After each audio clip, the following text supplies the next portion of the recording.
करेंगे और मार्केट में इस समय थोड़ी सी वॉलेटिलिटी, इनफैक्ट सुबह के हाई से निफ्टी बैंक निफ्टी दोनों स्लिप हुए। हालांकि निफ्टी में स्लिप ज़्यादा क्योंकि रिलायंस का एक क्लियर कट यहाँ पर एक इम्पैक्ट ज़्यादा आपको दिखाई देगा। रिलायंस ने दबाव डाला निफ्टी के ऊपर, इनफैक्ट रिलायंस अब डे लो पर करीब करीब 2% नीचे और सुबह एक बार के लिए ग्रीन में आ गया था, लेकिन वहाँ से अच्छा खासा प्रेशर रिलायंस पर आया और इसकी वजह से आज निफ्टी पर दबाव। बैंक निफ्टी, हाँ आईटी स्टॉक्स भी ऊपरी लेवल से थोड़ा हल्के हुए तो इसका भी एक इम्पैक्ट आया। अगर आप निफ्टी आईटी देखें या बड़े निफ्टी आईटी के स्टॉक्स देखें, चाहे इन्फोसिस हो या टीसीएस हो, क्लियरली हाई लेवल से वहाँ भी थोड़ा सेलिंग प्रेशर। मेक और ब्रेक लेवल पर मार्केट इस समय आप देखते हैं यहाँ से क्या होगा, क्योंकि निफ्टी हो चाहे बैंक निफ्टी हो चाहे एचडीएफसी बैंक हो, सभी के सभी एक बहुत ही क्रूशियल लेवल के आसपास, और वो लेवल है 20 day exponential moving average. Beeru Harshita, good afternoon. Good afternoon Anuj. एक तरफ एचडीएफसी बैंक जो फिर से लैगर्ड है, लेकिन आईसीआईसीआई बैंक का एक बहुत बड़ा सपोर्ट, अगर वो ना होता तो शायद निफ्टी बैंक की हालत और भी खराब होती। ये बताइए, अब इंडेक्स की क्लोजिंग के लिए आपके लिए ज़्यादा इंपॉर्टेंट क्या रहेगा, निफ्टी बैंक का सुधरना या फिर निफ्टी में ऐसे कोई अंश हैं जो बचा सकते हैं ट्रेड को? देखिए हर्षिता, पहली बात तो मैं एक चीज़ क्लियर कर दूं, मेरा ये मानना है कि ये मार्केट आपको एक लास्ट मौका दे रहा है। अगर आप अब तक लॉन्ग नहीं हुए हैं तो लॉन्ग हो जाएं। देखिए 20 डे मूविंग एवरेज बहुत क्रूशल लेवल होता है। 25,200 आज सुबह हमारी बात हो रही थी कि 25,200 से 25,300 एक बहुत स्ट्रांग रेजिस्टेंस है, वो क्रॉस होगा तो उसके बाद 25,600 तक कोई रेजिस्टेंस नहीं है। तो ऑब्वियसली उस रेजिस्टेंस को क्रॉस करने में टाइम लगेगा। वो 10 और 20 डे एक्सपोनेंशियल मूविंग एवरेज दोनों वहीं पर प्लेस्ड है।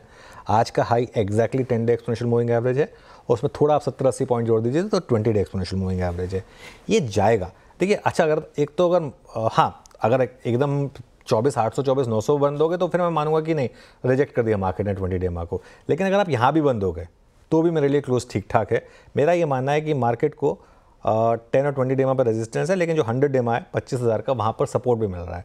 आज का लो देखिए 25,008। तो नई तेज़ी के लिए 25,300 का क्रॉस होना ज़रूरी है। लेकिन दो अप्रोच है, या तो आप अभी लें, हर लोअर लेवल पर ऐड करें ताकि वो जो 25,300 के ऊपर निकले उस मूव में आप पार्टिसिपेट अपने आप कर लें, या फिर आप अगर कंजर्वेटिव है तो 25,300 का वेट कर लें कि 25,300 का ब्रेकआउट हो जाए, उसके बाद जो बात 300 पॉइंट ईजी पॉइंट्स हैं उनको आप चेस कर लें। मेरा ये मानना है कि 24,800 24,900 के करीब का जब तक स्क्रीन इंटैक्ट है तब तक हर डिप को बाय करें और कोशिश करें अपनी उस पोजीशन को उस हिसाब से बनाने की, ताकि जब वो ब्रेकआउट आए, ब्रेकआउट तो आना है मार्केट में, matter of when and not if, और मेरे ख्याल से कल परसों मंडे में भी, लेकिन ब्रेकआउट तो तय है मार्केट में, तो उसमें पार्टिसिपेट करें। बैंक निफ्टी की जहाँ तक बात है, बैंक निफ्टी एचडीएफसी बैंक के कूल ऑफ के बाद भी ठीक ठाक ग्रीन में मेंटेन कर रहा है।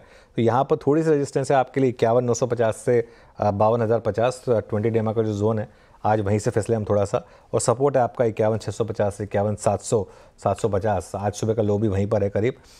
तो to cut a long story short, market अभी भी आपको मौके दे रहा है। अच्छा एक और चीज़ देखिए, ब्रेंट का भाव देखिए $74 के करीब आ गया। मतलब फ्रैंकली ये मार्केट में मुझे लग रहा है एक कुछ ना कुछ शायद लोगों को कॉन्फिडेंस नहीं आ रहा है, वरना इस तरीके के क्यूज़ पे मार्केट को अब तक चल जाना चाहिए था। अब इसमें एक तरीका ही हो सकता है, बहुत लोग कहेंगे कि अगर इतने अच्छे क्यूज़ पे भी मार्केट नहीं चल रहा है उसका मतलब मार्केट शायद इनहेरेंटली वीक है। नहीं, ऐसा नहीं है। बस ये है कि वो जो 2-3 दिन की करेक्शन थी ना, वो इतनी ब्रूटल थी कि बहुत लोगों को शायद अभी कॉन्फिडेंस नहीं आ रहा है मार्केट को लेने का। लेकिन एक बार आप ठंडे दिमाग से सोचेंगे ना कि मार्केट किस किस कारणों से गिरा, क्या वो सारे के सारे कारण अब पलट चुके हैं, तो उसका आंसर हाँ होगा। तो मैं अभी भी यही कह रहा हूँ कि मौका दे रहा है मार्केट, आपको एक आखिरी मौका दे रहा है पार्टिसिपेट करने का, क्योंकि एक बार ये ट्रेन छूट गई उसके बाद फिर मौका नहीं मिलेगा आपको। तो शायद ये डिप एक अपॉर्चुनिटी आपके लिए। अच्छा, ब्रेंट में हम 4% का नॉक इसीलिए देख रहे हैं क्योंकि कल शाम को वो ओपेक का अपडेट आया था। उन्होंने कहा है कि ग्लोबल डिमांड में कटौती कर रहे हैं वो, और अब कुछ ही देर पहले वो फ्लैश आपने देखा होगा स्क्रीन पर कि आईईए भी दरअसल अपनी डिमांड में कुछ आउटलुक कट करता हुआ दिखाई दे रहा है। इनफैक्ट आईईए कह रहा है कि 2024 की ऑयल डिमांड एस्टिमेट जो है वो करीब 40,000 बैरल्स प्रति दिन से काट रहे हैं, क्योंकि ऑयल डिमांड ग्रोथ में एक शार्प स्लो डाउन देखने को मिला है इस साल में वर्सेस 23 वाले साल, यानी कि पिछले साल। इसीलिए वो प्राइस में अच्छा खासा करेक्शन। वेरी क्विकली आपके लिए रुपी का भी हाल लेकर आते हैं, क्योंकि जब भी इस तरह के शार्प कट्स आते हुए दिखाई देते हैं, रफली रुपी पर भी एक इम्पैक्ट होना चाहिए। $84 पर स्टडी है। यहाँ पर हमने देखा है कल से ही वो थोड़ी सी वीकनेस बढ़ती हुई दिखाई दी थी, तो एक और फैक्टर है जिस पर मार्केट की नजरें रहेंगी। ये क्रूशल रह सकता है गोइंग फॉरवर्ड अनुज। बहुत क्रूशल है ये। और मैं एक चीज़ बताऊँ, कारण जो भी हो हर्षिता, अगर क्रूड नीचे आ रहा है वो हमारे लिए पॉजिटिव है, बात खत्म। अब आप कह रहे हैं कि वो डिमांड में मंदी की वजह से आ रहा है, तो डिमांड में मंदी का मतलब ये थोड़ा ना है कि पूरे वर्ल्ड में मंदी आ गई। भाई लोग क्लीनर फ्यूल की तरफ मूव कर रहे हैं, ये भी तो कारण हो सकता है, काफ़ी कारण हो सकते हैं, जो भी कारण है, लेकिन ये हमारे लिए एक बहुत बड़ा पॉजिटिव है। और अगर 70 के नीचे निकले मार्केट ब्रेंट क्रूड पर तो बहुत ही बड़ा पॉजिटिव होगा हमारे लिए, हमारे मैक्रो के लिए। और जो ऑयल मार्केटिंग कंपनी इसके सुबह सुबह हमने ट्रेड पकड़ी थी आज तक, वो देखिए अब 3:30 बजने वाले हैं, जल्दी इलेक्शन कमीशन अनाउंस कर देगा वो की डेट, तो उसका मतलब फिर वो मॉडल कोड ऑफ कॉन्डक्ट भी लग जाएगा। तो इन स्टॉक्स में मुझे लग रहा है कि अगर ये ऐसे ही रहा और ब्रेंट और गिरा तो कल एक और फिर तूफानी तेजी के लिए तैयार रहिएगा। तो ये इनफैक्ट एक पॉकेट जिस पर आपकी नजरें होनी चाहिए। ऑयल मार्केटिंग कंपनियां $74 पर कच्चा तेल अब आपके सामने $74.42 के लेवल्स देखने को मिल रहे हैं। $3